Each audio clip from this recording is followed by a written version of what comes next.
दीपा और अनीता दोनों ही देवरानी और जेठानी थीं। दीपा नौकरी करती थी और अनीता घर संभालती थी। उनका परिवार बहुत बड़ा था। सास ससुर और उन दोनों के बच्चे, कुल मिलाकर घर में 10 लोग थे। और आज कई सालों बाद उनकी बुआ सास अपने भाई के पास रहने आई थीं। सुबह उठते ही बुआ जी ने देखा कि दीपा जल्दी जल्दी अपने काम निपटा रही थी। अनीता ने सबका नाश्ता बना दिया, जिस नाश्ते को दीपा ने सबको परोस दिया। इसके बाद दीपा ने खुद अपना टिफिन पैक किया और जॉब पर चली गई। अनीता ने फिर दोपहर का खाना बनाया और थोड़ी देर बैठ गई अपनी सास और बुआ सास के पास। बुआ सास से रहा नहीं गया और अनीता से बोली कि छोटी बहू, तेरी जेठानी दीपा तुझ पर बड़ा हुक्म चलाती है। सुबह से देख रही हूँ रसोई घर में तू ही लगी हुई है और वो महारानी दिखावा करने के लिए सबको नाश्ता परोस रही थी, जैसे उसी ने बनाया हो। ये सुनते ही अनीता ने अपनी बुआ सास की तरफ देखा और बड़ी प्यार से कहा, नहीं, ऐसी कोई बात नहीं है बुआ जी, दीपा बहुत ही अच्छी हैं। बुआ बोली, तू बहुत भोली है अनीता, पर मैं सब समझती हूँ। इतनी बूढ़ी मैं ऐसे ही नहीं हुई हूँ।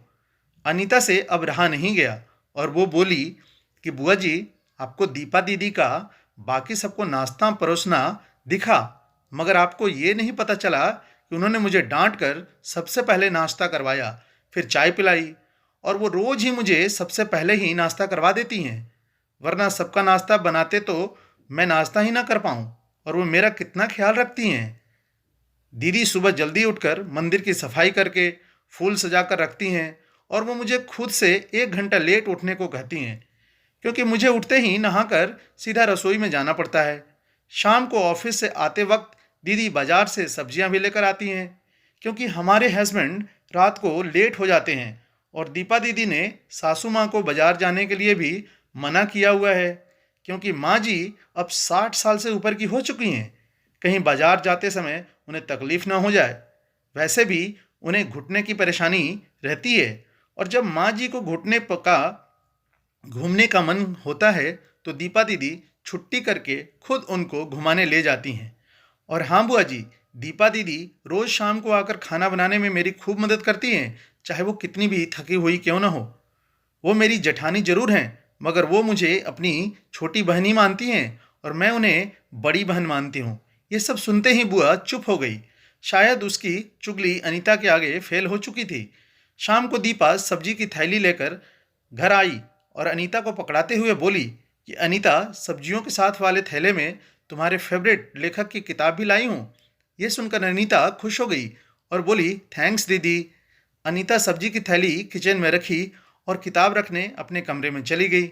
तभी बुआ जी ने दीपा को आवाज दी, बड़ी बहू, जरा यहाँ आना। दीपा बोली, जी बुआ जी। तभी बुआ बोली कि तुम इतनी मेहनत करके कमाती हो और ऐसे ही फालतू किताबों खरीद कर पैसे की बर्बादी कर रही हो, वो भी अपनी देवरानी के लिए। वो तो वैसे भी घर में करती ही क्या है, तुम दिन भर मेहनत करती हो और वो घर पर आराम करती है। इस बात पर दीपा मुस्कुराई और बोली, क्या बुआ जी, आराम और अनीता, उसे तो कह कह कर आराम करवाना पड़ता है। सुबह से बेचारी लगी रहती है। किचन में सबकी अलग अलग पसंद, मेरे और उसके बच्चे मिलाकर 4 बच्चों का टिफिन, सब वही करती है। फिर भी उसके चेहरे पर हमेशा एक सुंदर सी मुस्कान ही रहती है। सुबह की चाय पीने का भी समय नहीं रहता उसे।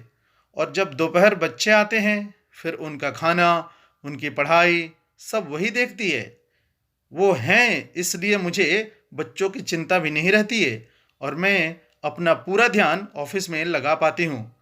कुछ दिनों पहले ही प्रमोशन मिला है। मम्मी पापा की दवाई कब खत्म हुई और कब लाना है, ये सब वही ध्यान रखती है। घर पर भी कभी कौन सा रिश्तेदार आता है, उनकी सेवा भी वही करती है। और बुआ जी, घर पर रहकर घर और बच्चे संभालना कोई छोटी बात तो है नहीं। मेहमानों की भी आवभगत अनीता बिना किसी शिकायत के करती है। उसे तो बस पढ़ने का ही शौक है। फिर क्या मैं अपनी छोटी बहन की छोटी सी इच्छा भी पूरी नहीं करूँगी? अगर उसकी इच्छा मैं पूरी नहीं करूँगी तो कौन करेगा? अब तो बुआ की पूरी तरह से बोलती बंद हो चुकी थी। फिर दीपा भी अपने कमरे में चली गई। ये सारी बातें दीपा की सास पीछे खड़ी हो सुन रही थी वो बुआ के पास आकर बोली, जी जी, ये दोनों देवरानी जेठानी जरूर हैं, मगर इनका प्रेम दो सगी बहनों से भी ज़्यादा बढ़कर है। ये दोनों ही एक दूसरे का अधूरापन पूरा करती हैं, मेरे घर की मजबूत नींव हैं।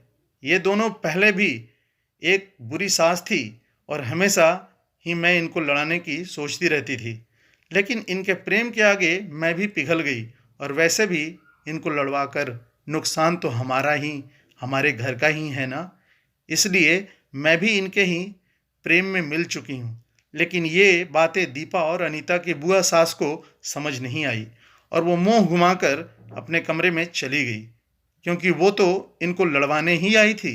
लेकिन दीपा और अनीता जैसी बहुओं के बीच दरार पैदा करना बिल्कुल ही नामुमकिन काम था।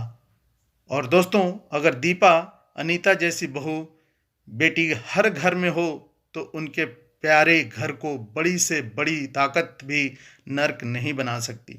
वाकई में ऐसी बहुएं हर घर में हों तो हर घर एक स्वर्ग बन सकता है। आप इस कहानी के बारे में क्या कहेंगे दोस्तों? कृपया कमेंट करके बताएं। साथ ही वीडियो को लाइक और चैनल को सब्सक्राइब जरूर कर दिएगा, जिससे मेरा मनोबल हमेशा बढ़ा रहे, ताकि मैं आपके लिए और भी प्रेरणादायक वीडियो बना सकूं। आपका दिन शुभ हो। जय हिंद।